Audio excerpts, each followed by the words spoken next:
Hi there, and let's get to it. First of all, I thought it would be worth it to describe the offline-online workflow before proceeding with this video. So you capture footage onto your camera. This is the raw materials for your film. This will be the highest quality it can possibly achieve.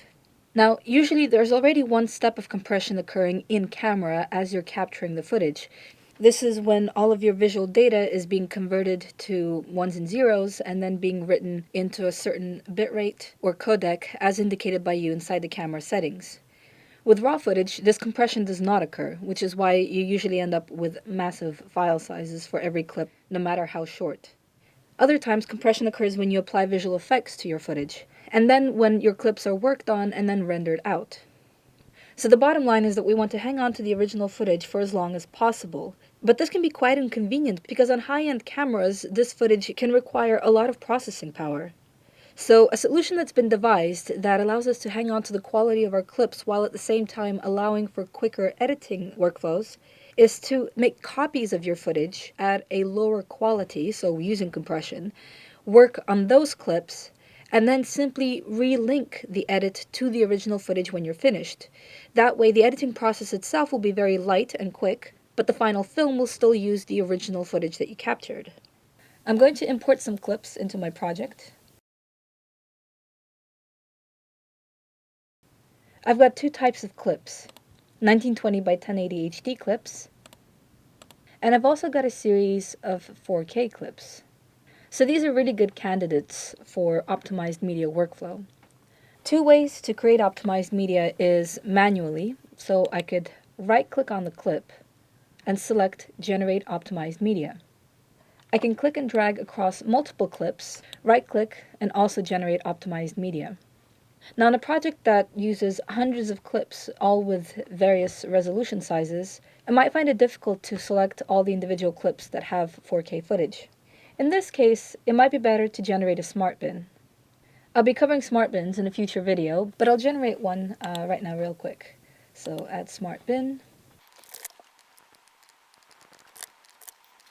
Davinci Resolve has very helpfully filtered out anything that was not 4K. And now I can simply click and drag across all my clips, right-click, and generate optimized media. When I click this button, my optimized media will be generated as a series of new video clips at a lower resolution. That means that I have to make sure that wherever I'm sending these clips has enough storage. Generally, this will be sent to the same directory as my cache files, which is the first directory specified inside of your preferences. I'm going to generate optimized media for just a handful of these clips.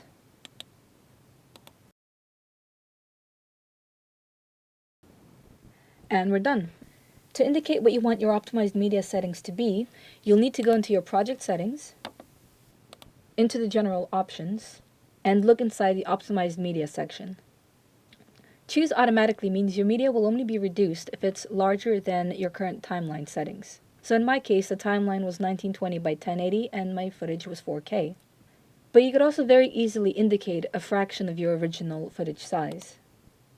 Now that that's done, how do I know which of these clips are optimized and which aren't? Well, what I could do is I can switch from thumbnail view to list mode, and I can right-click to activate the optimized media column. When I scroll across, this column now tells me which of the clips do not have optimized media associated with them, and which do, and at what resolution. When I'm editing, I can very quickly switch between using my optimized media or using the original 4K raw materials by going into playback and selecting Use Optimized Media if available. Once you're done with the editing stage and you know you're going to continue working with your original raw footage, then you may as well go into playback and delete all of your optimized media to clear your cache. Thank you very much, and until next time.